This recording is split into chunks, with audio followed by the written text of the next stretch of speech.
nation still synonymous with a war that happened over 50 years ago, whose modern history has been shaped not only by the battles fought on its soil, but also by the stories that follow.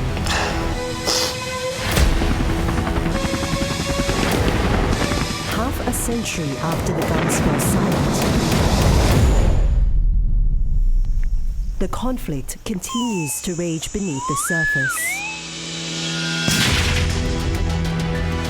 50 years later, the echoes linger and the ghosts of generations past still haunt this country reborn. The path through history's wreckage is complex, caught between hope and despair, between memories and the need to move on. Endless lives bound by a constant search for healing. It's very, very hard to say goodbye to your family, say goodbye to your friends, and never know if you're ever going to see them again. For truth. As long as I have no proof, no evidence that he's dead, to me he's still alive, and that's why I'm here. I'm not gonna give up until I find answers or I die first. For answers. Every night I just cried myself to sleep, wondering where my family was and why they weren't coming to rescue me. For peace. Tâm trạng của người mẹ thì lúc ấy mình nhận thấy là khi mà nhận được cái giấy báo tử cầm trên tay rồi thì cụ cũng gọi như ngất đi luôn, khóc vì thương con. Rồi người mẹ nào chả thế, khi mà mất người con như vậy thì. Because the true cost of war is measured not only in lives lost, but in the generations forever changed.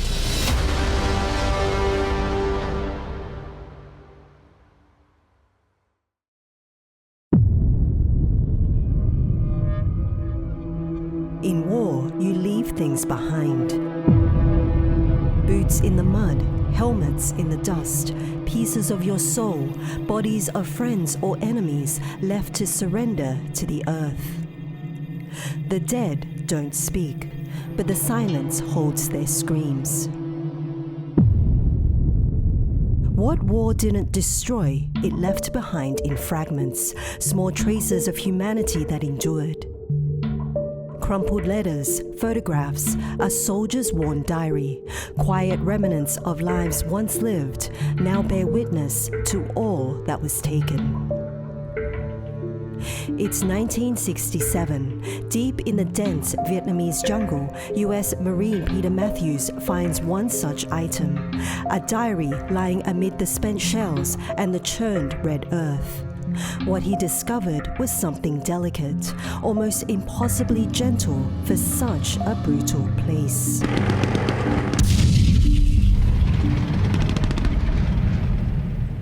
Finding the diary and his drawings and the beauty of the booklet immediately changed my view of Vietnamese soldiers. I immediately realized that they are people like us, who have ambitions, who, I still feel he could have been a writer or a poet. You could frame it. It was so beautiful. And it brought tears to my eye because I realized that this person most likely didn't survive. And it just makes you wonder, what it was all about. Was it worth it? I think both sides did enough damage to claim victory. I don't believe there was victory. Especially in those situations. All he knew was that the diary belonged to a North Vietnamese soldier. He kept it for decades. Not as a souvenir, but because he felt it had a pulse. Because someone, somewhere, had loved the man who wrote it. And in the heat of war, it was a voice. One that refused to be forgotten. Well, I never found it was mine to keep. I was just sort of the guardian, you could say, and I was proud to have it. But I always felt that I was hoping that the guy who wrote it would be alive. But I was happy in a sense, because if he was not, at least the diary didn't die on a hillside somewhere in the middle of nowhere and probably never been found. So I felt there was hope that his beautiful writings and drawings could surface one day and be given to the rightful owner. It was written in Vietnamese, a language foreign to him. Some part of him knew it mattered, and when time finally let compassion speak louder than guilt, he began the search. This is the page that has his name, his family name, his address. That's the page that really started everything. It took years, help from translators, veterans groups, and historians, but he found them, the family of the soldier, Cao Van Tut. He died on December 10, 1967. I had his book and I left Vietnam December 11, 1967, the next day after he died. In the end, me looking for him, it also helped me solve my problems that I have as a leftover from Vietnam. It's something I never talked about with my children or my wife much, but his presence was more important than hiding my apprehension to talk. And in that sense, he saved me as much as I was able to get his book back to the family.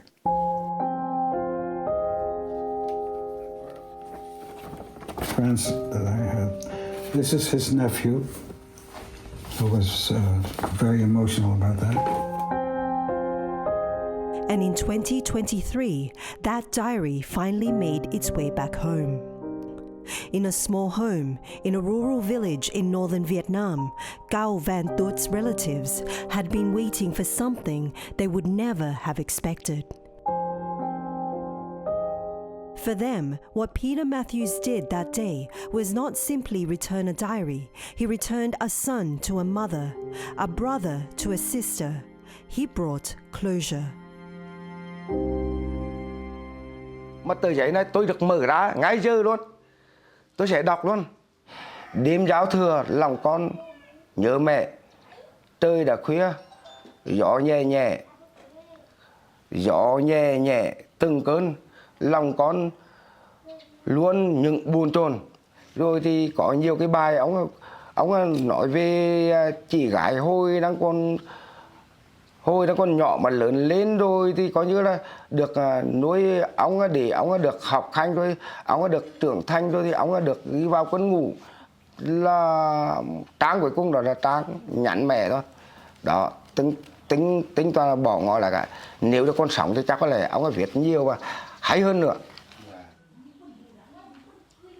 For the first time, they could read the thoughts of a loved one taken too soon. Đó, ông mất. Mà cái bài nhắn mẹ đó là được nói về rất hay. Thôi, tôi cũng không đọc nữa.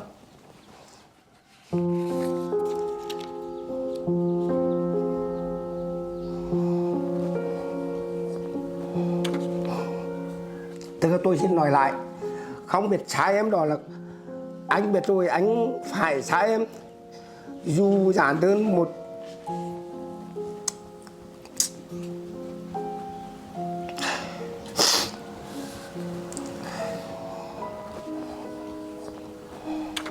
The pain still lingers, and the scars have yet to fade. But they can now grieve with clarity. They can finally close their eyes and rest easy knowing that his soul has finally come home. Thì rồi cuối cùng là có như là bắt đầu đất nước xảy ra chiến tranh ở quê hương tôi, là bom đạn rất khốc liệt, bom chết nhiều. B-52 nó ném bom rồi thì có như giặc Mỹ nó ném bom rất nhiều. Nó có đợi một cái ngày về, đó là cái ngày về đó là cái ngày hạnh phúc nhất. Không ngờ mà từ năm 1963 ông ra đi mà đến năm 1900 rồi cuối cùng mãi đến năm 72 lúc đó mới có là báo tử về mới gia đình coi như là không biết gì mà nói được luôn. In life, they were enemies. In death, Cao Van Tut had become something more, a symbol for all that was lost and all that might still be reclaimed. I would tell him that his book made it, and sorry. I would like to think that it was not in vain, that his book has now a resting place. It was very emotional. His parents had died already. No picture of him exists. So the diary is really all they had. It's the only thing that reminds them of him. The absence of answers has sent ripples through the country for generations. It is an open wound, one that festers with every passing year. Grief, when unresolved, does not fade. It only deepens.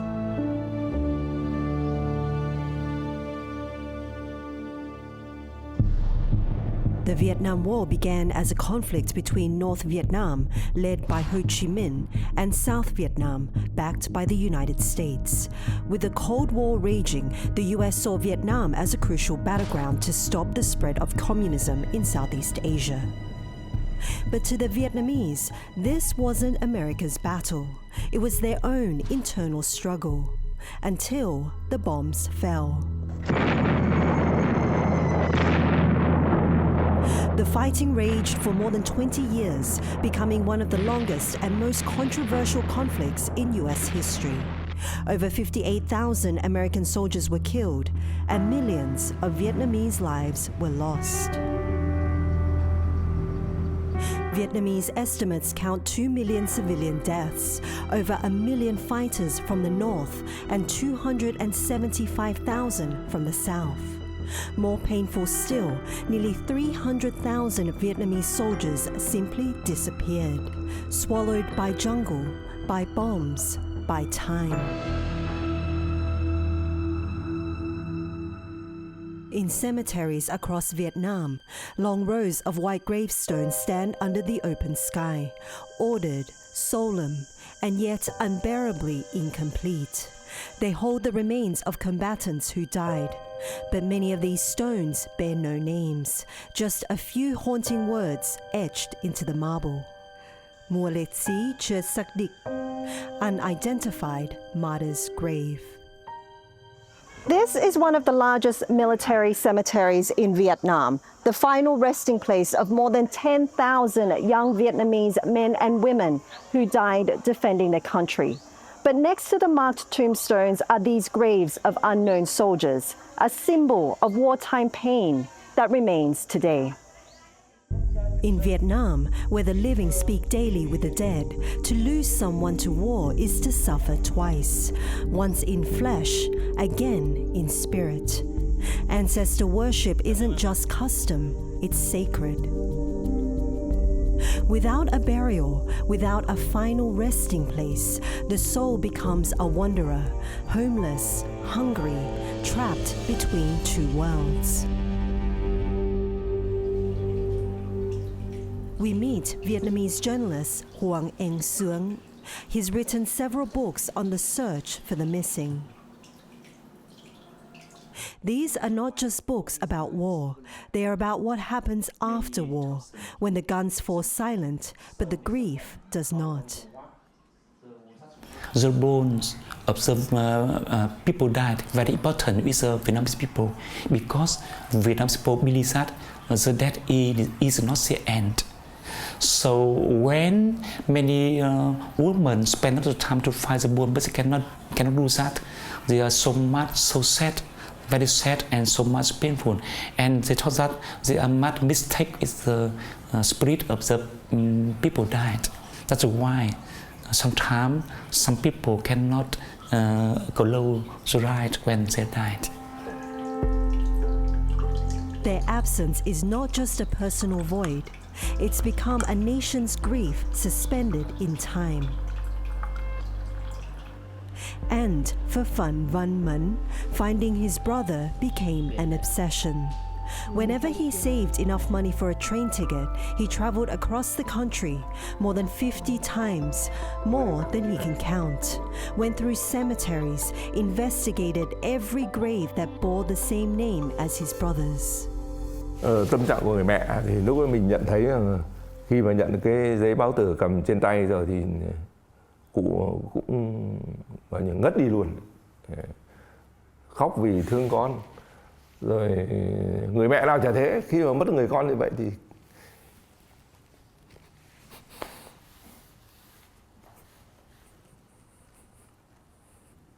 khi còn sống đi tìm người anh, thông qua cái tình cảm của người mẹ với người bố mình với cái ông anh mình như thế nào, thương xót để mất một người con như vậy, mất một người con như thế.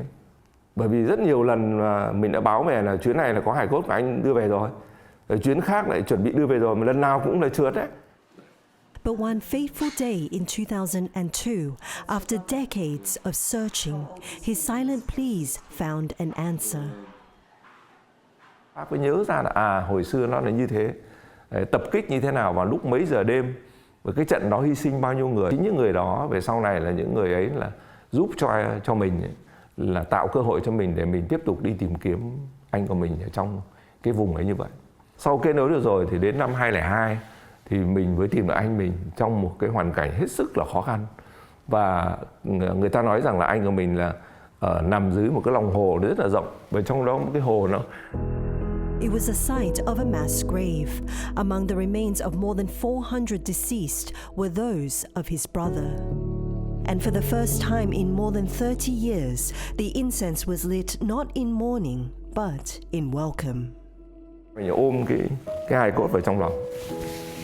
Và mẹ mình nói là đây chính là con tôi rồi. Và sức khỏe, chắc là cái sự độ trì của anh cho bố mẹ mình. Nên sau này thì mẹ mình thọ 106 tuổi. Và bố mình là xấp xỉ là 100. Hai người thọ nhất cái làng đó. Thì tôi rất là hạnh phúc là khi bố mẹ mình còn thọ tuổi đó, và cũng là kính trọng cái người anh của mình đã hy sinh vì Tổ quốc. Thì sau này về lại còn bảo vệ cho cha mẹ mình nữa, đưa lại cái hạnh phúc cho gia đình. Và đến bây giờ mà nói là cái sự bình yên và cái sự tốt đẹp, cái sự an lành với gia đình nhà tôi tốt lắm. Phan Văn Mẫn search may have ended, but for the nation, it continues. In recent years, this age-old search has been aided by modern science. Now, a sweeping effort is underway to name the nameless. At the Institute of Biology, under the Vietnam Academy of Science and Technology, scientists extract DNA from old bones, worn thin by decades underground, and attempt to match them with living relatives. Rows of test tubes and sequences hold the keys to unlocking the past. You can see from many documents and articles in Vietnam, we are now still have 300,000 remain in cemetery without the information. We are trying to find from the field. How many samples can the labs analyze each year? In our center, the capacity, we can do 4,000 samples a year. The urgency grows with each passing year. DNA fades over time. Remains exposed to rain, shifting soil, and years of decay grow ever more fragile. As time slips by, the window of accurate DNA matching shrinks. Waiting families are now racing against biology itself. Vietnamese is a tropical country, so the condition really harsh for sample because the high humidity. So during 50 years, the condition of sample degrade too much. That's really difficult to get the DNA from those. This is more than a national project. It is a national prayer. Each successful identification sends a ripple through generations, mending wounds that have ached in silence for far too long.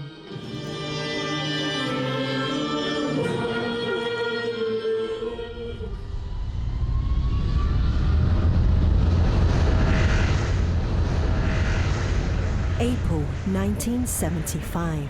Planes take off from Saigon. Below, the city is unraveling.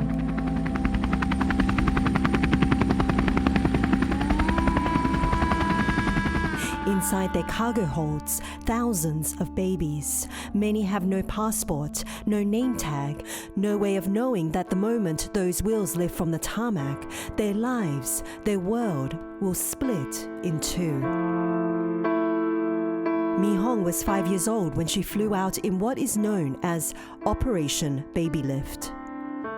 I think she was in a desperate situation. I think there was a lot of chaos at that time, and women with mixed race children were told to destroy their photos, destroy any paperwork that linked to their children, and I think for those mothers it was just any way to try and give a better life for their children, to make sure that they live, because nobody knew what would happen. It was framed as a humanitarian mission to rescue children from the chaos of war.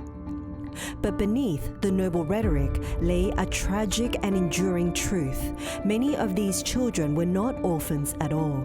Some were in refugee camps, separated from their families. Others were given up under duress, amid fear, misinformation, or the desperate hope that their child might have a better life abroad. The severing of those roots left scars that never truly healed. So this is at school. You do look happy though.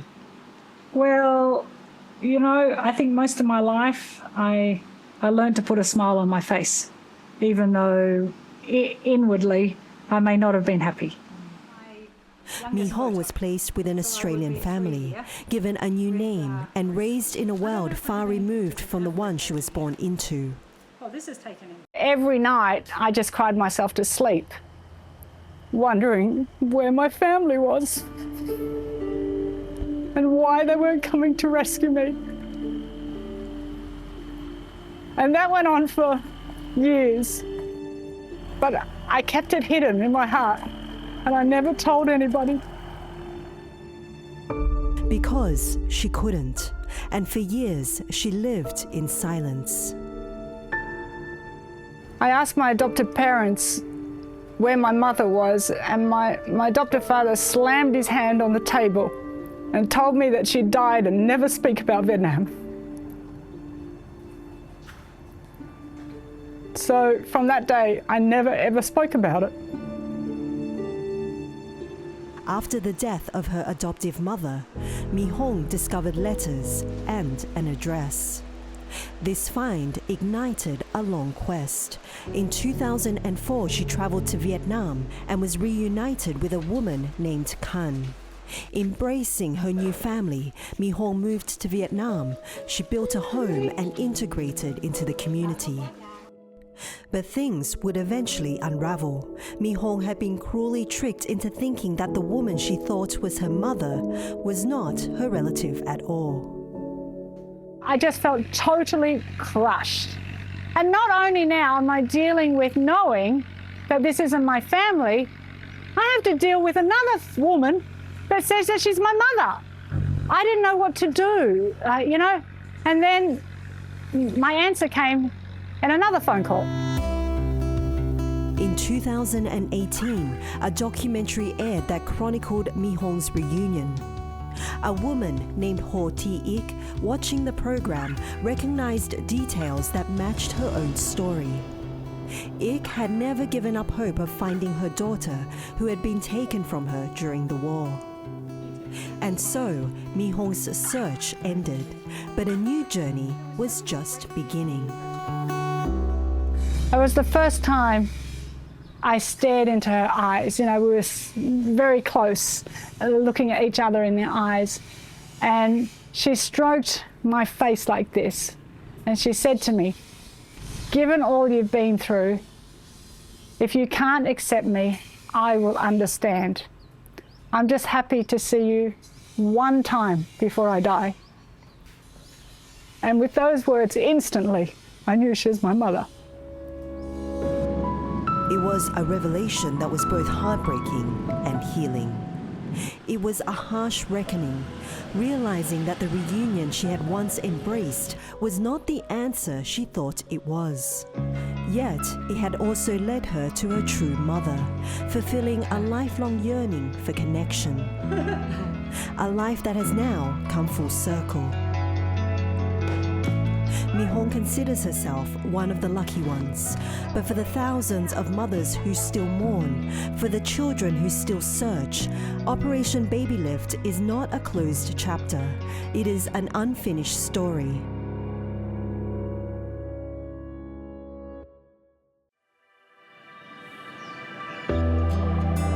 Vietnam's story is still being written, in lives, in landscapes, in the silence between generations. Today, the war is nowhere and everywhere. Vietnam has moved forward and it thrives, but beneath the surface, the past flickers, persistent, poignant. The country, its people, dance on a tightrope stretched between forgetting and remembrance, stitching peace over scars that will never fully disappear. Every day, the memory of a nation is pieced together, one name at a time to fill in the blanks on gravestones that bear only emptiness.